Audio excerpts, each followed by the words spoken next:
My mind's telling me no, but my body's telling me yeah. I gave up 30 years of my career. Robert. 30 years of my career. Y'all trying to kill me. He stepped into the system as a music legend, but now the question chasing him isn't about hit songs anymore. It's about whether he'll even make it to the end of his own sentence. I have been assassinated. I have been buried alive. But I'm alive. The courtroom already made its call years ago, but behind those federal prison walls, a whole different story is unfolding, and it sounds way more intense than any legal document. RKelly is a predator, and as a result of our prosecution, he'll serve a long jail sentence. It feels like something passed in hushed voices late at night, through locked doors, with real fear behind it. People have no idea that there's two different men, that there's the person, Robert, there's the persona, RKelly. Robert Sylvester Kelly, once praised as R&B royalty, is now surrounded by claims that are way too serious to ignore. RKelly is a predator, and as a result of our prosecution, he'll serve a long jail sentence. His legal team isn't just talking appeals anymore. They're laying out a situation that sounds dangerous on another level. I'm a man. I make mistakes. The timeline starts with heavy sentences already locked in. 30 years in one case, 20 in another. But instead of things settling down, the tension keeps rising. Now his attorneys are saying something even more alarming, that prison conditions aren't just rough, they could be life-threatening, and they're not holding back when they say it. These are people who seek to kill Mr. Kelly rather than allow the corrupt criminal conduct. They claim there are people inside who would rather see him gone than watch him serve his time.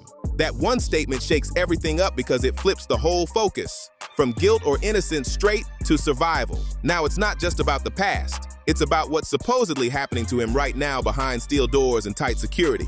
Filed an emergency motion this afternoon claiming officials with the Bureau of Prisons are trying to have him killed. The Bureau of Prisons, the system meant to keep inmates safe, is now being questioned by his own defense team, and that's where things start getting messy. According to these urgent filings, it goes beyond normal prison issues. Kelly's lawyer named two people who claim they were solicited by the Board of Prisons to kill him. His lawyers say an inmate linked to a violent extremist group was allegedly offered something chilling, possible early release in exchange for carrying out harm. The name now caught in the middle of this chaos is an inmate said to be terminally ill, someone who, based on these claims, had nothing left to lose. That detail alone adds a whole new layer of tension because it hints at a situation where desperation and control could collide in ways people don't even want to think about. Whether any of this gets proven or not, the reaction has already been loud, with many shocked at the idea that something like this could even be possible inside a federal system. Then the story takes an even darker turn. Kelly's legal team says he was personally warned to stay away from the prison mess hall, with fears swirling around tampering, poison, and contamination. That's not a small concern. That's the kind of fear that gets into someone's head every single day, affecting even how they eat just to get by. Whether it's seen as paranoia or a real threat, the result is the same. Trust starts to disappear, even in the most basic parts of survival. And just when it seems like the pressure can't get any worse, his situation reportedly shifts into full isolation. He's placed in solitary confinement, said to be against his will, locked down for 23 hours a day. That level of isolation starts to mess with time itself, making days feel endless and heavy. They was describing Lucifer. I'm not Lucifer. I'm a man. I make mistakes. His lawyers describe conditions that sound overwhelming. Darkness, insects, barely any stimulation, and constant psychological strain building up with every passing hour. Then comes another shocking moment that changes everything again. According to the filings, while in that isolation, he was given medication in a way his team calls excessive. Not long after, he collapses and has to be rushed out under emergency conditions. Medical reports later point to blood clots in his lungs, adding even more intensity to an already explosive situation. Serious, potentially life-threatening complications, and just when that should have pushed things toward proper care, what happens next only adds more controversy. Instead of stability, he's reportedly sent right back into confinement, this time under armed supervision. That image alone becomes a powerful piece of his defense story, raising even more questions about what's really going on behind those walls. Collapse, hospital, then straight back to isolation. It starts to look like a pattern his attorneys say feels way too consistent to ignore. They frame it as something suspicious, almost like a cycle repeating itself. But the court doesn't immediately go along with that version of events. A judge reviews the emergency request and shuts it down, pointing to a lack of solid independent proof to back up the claims. What are the lies that you're hearing that disturb you most? Oh my God, all of them. That little girl's trapped in the basement. No outside investigators stepping in, no strong evidence that can outweigh the convictions already locked against him. From a legal standpoint, the system stands firm. But outside the courtroom, the reaction is intense because now there are two completely different narratives clashing head-on. One is built on official rulings, the other on claims of serious danger inside a federal facility. Right in the middle of it all is a man whose sentence is already set in stone, yet his situation keeps being challenged through nonstop filings that refuse to fade out.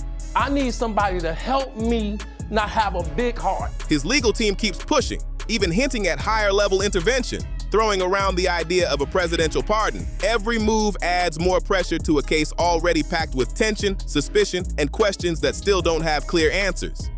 But underneath all of this noise, beyond the legal talk, the emergency filings, and the prison reports, there's a bigger timeline that can't be ignored. None of these claims came out of nowhere. They stack on top of years of fame, accusations, court battles, and convictions that shape the reality he's now living in. And once that history starts coming into focus, everything shifts all over again. I get out 30 years of my career. Robert. 30 years of my career. Y'all trying to kill me. Now, it's not just about what's happening inside a prison cell. The bigger question becomes how he even got there in the first place. Why does every part of his past seem to connect directly to the chaos surrounding him now? When the prison claims fade into the background, the story pulls you backward, and it doesn't feel smooth or clean at all. It feels more like something being reopened that was never fully dealt with. There's a difference between RKelly and Robert.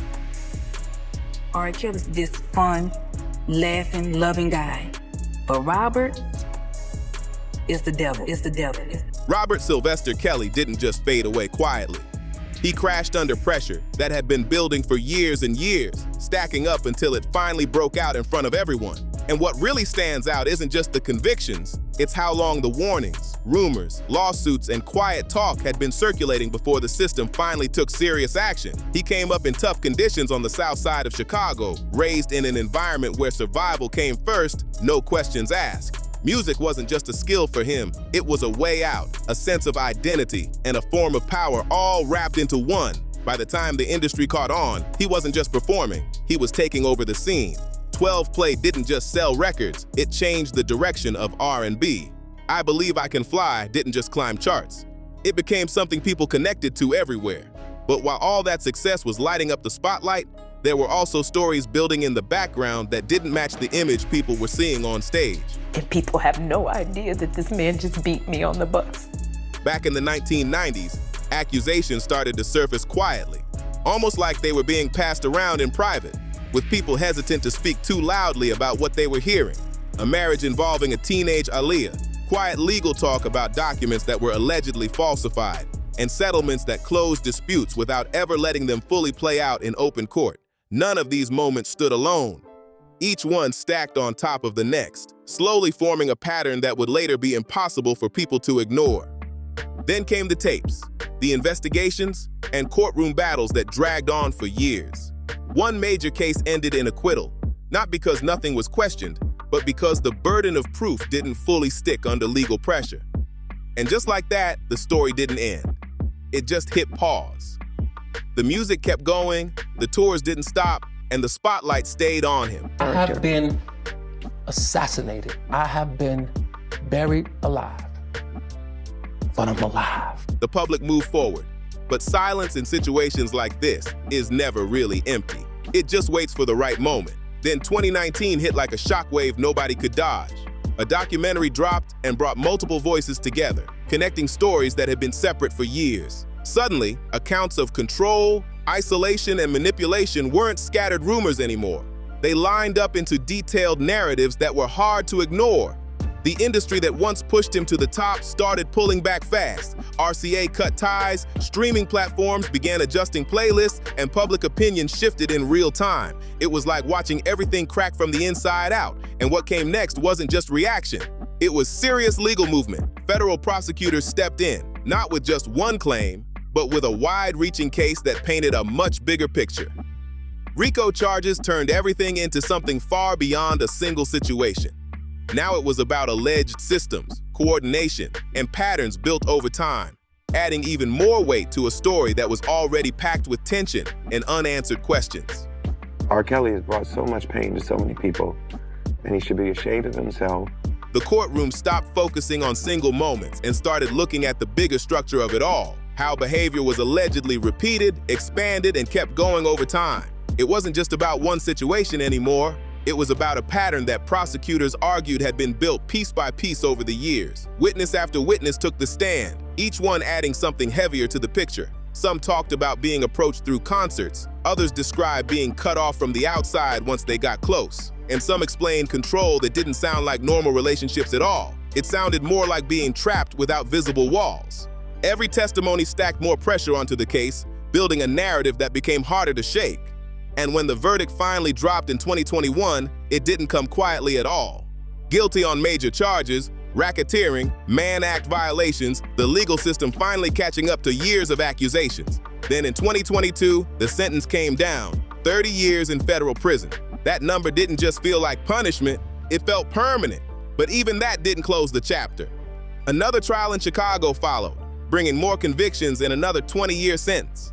Even though much of it runs alongside the first, it still reinforced the same outcome in a major way. The legal system kept stacking consequences, making it clear this situation wasn't slowing down anytime soon. By the time appeals came into play, the tone had already changed completely. There was no shock left, no guessing, just a slow, steady grind of legal process.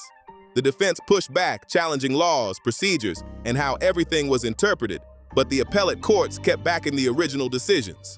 Even the Supreme Court chose not to step in, and that silence hit hard. It signaled a kind of finality without needing to say a single word. And while those legal doors kept slamming shut one after another, something else was opening up fast on the outside. Financial fallout. Civil judgments climbed into the millions. Royalties started getting redirected, and assets were pulled straight into court control. Even money earned decades ago didn't stay untouched. It started flowing into restitution. The fame didn't disappear, it just got rerouted into legal responsibility in a very real way. At the same time, inside those prison walls, the narrative around danger didn't fade. It kept popping back up at random moments. Reports of solitary confinement, medical scares, and even contraband investigations started circulating. Each situation came out like a piece of a bigger puzzle, something people couldn't fully confirm, but also couldn't ignore. It kept the story alive in a way that felt unpredictable and intense. And that's where the pressure really sits right now. It's no longer about the conviction. That part is already locked in legally. The real tension comes from how the story keeps changing even after the judgment is set. His projected release date, December 2045, stands firm on paper, but everything around it feels unstable, constantly shifting with new claims, new filings, and ongoing talk of danger and mistreatment. I have been assassinated. I have been buried alive. But I'm alive. Now the story sits in a strange place, caught between what's already been decided and what keeps getting claimed. On paper, everything looks final. Sentences are set, appeals have been pushed back, and the system has made its stance clear. But outside of those rulings, the noise hasn't stopped. It's getting louder in different ways. New filings keep surfacing, each mech hinting at conditions, treatment, and risks that his legal team says shouldn't be ignored. Supporters question whether enough oversight exists inside facilities like this, while others point back to the convictions and argue the system has already done its job. That divide keeps growing, pulling public opinion in completely different directions. At the same time, every update, whether it's about health, confinement, or legal strategy, quickly spreads and adds another layer to the situation. It's no longer just a closed case sitting quietly in records. It feels active, constantly evolving, with new angles being introduced when things seem like they might settle down. And that leaves everything hanging in an uneasy balance. A fixed sentence on one side, ongoing claims and questions on the other. What happens next doesn't just depend on the courts anymore. It depends on what can actually be proven, what gets challenged, and whether any of these latest allegations shift the story in a real, lasting way. What makes this situation even more intense is how it refuses to fade out of the spotlight. Most cases slow down after sentencing, but this one keeps finding new life through filings, reports, and constant public debate. Every update pulls the story right back into focus like it never really left. There's also a bigger conversation building around it, about how high-profile inmates are treated once the headlines die down. Some people are raising questions about prison oversight, medical care, and safety, especially when serious claims get filed. Others push back hard, saying the justice system already reached its conclusion and that the focus shouldn't drift away from the convictions themselves. That split keeps the tension alive, and it's not going away anytime soon. At the center of it all is a timeline that still feels unfinished. Even with a projected release date decades away, the situation doesn't feel locked or settled. Legal teams can still file motions, conditions can still be challenged, and unexpected developments can still shift the direction at any moment. So instead of closing, the story stays active, moving, changing, and pulling in attention from all sides. And with every new claim or response, it adds another layer to a case that already carries years of history, controversy, and questions that continue to echo far beyond the courtroom. A man who once stood under bright stadium lights is now defined by isolation reports, legal motions, and constant prison transfers. The contrast isn't small. It's sharp and impossible to ignore, splitting his past and present in a way that feels almost unreal. And even with everything stacked against him, this story doesn't feel like it's slowing down at all. It keeps moving, shifting, and pulling attention back in. The legal system is saying one thing, his defense is pushing another, and public opinion is split right down the middle. Somewhere in between all of that, the reality inside federal custody stays locked on one thing: time. Slow, steady, and completely unaffected by the noise surrounding it. Because no matter what happens next, whether these danger claims are proven or dismissed, whether appeals go anywhere or hit a wall, the clock doesn't react. It just keeps ticking, steady and unforgiving, while the story continues to unfold piece by piece. And that's where things stand right now, unfinished, unsettled, and still raising questions. If you've been following this case, drop your thoughts in the comments, share this with someone who needs to see it, and don't forget to like and subscribe for more updates as this story keeps developing.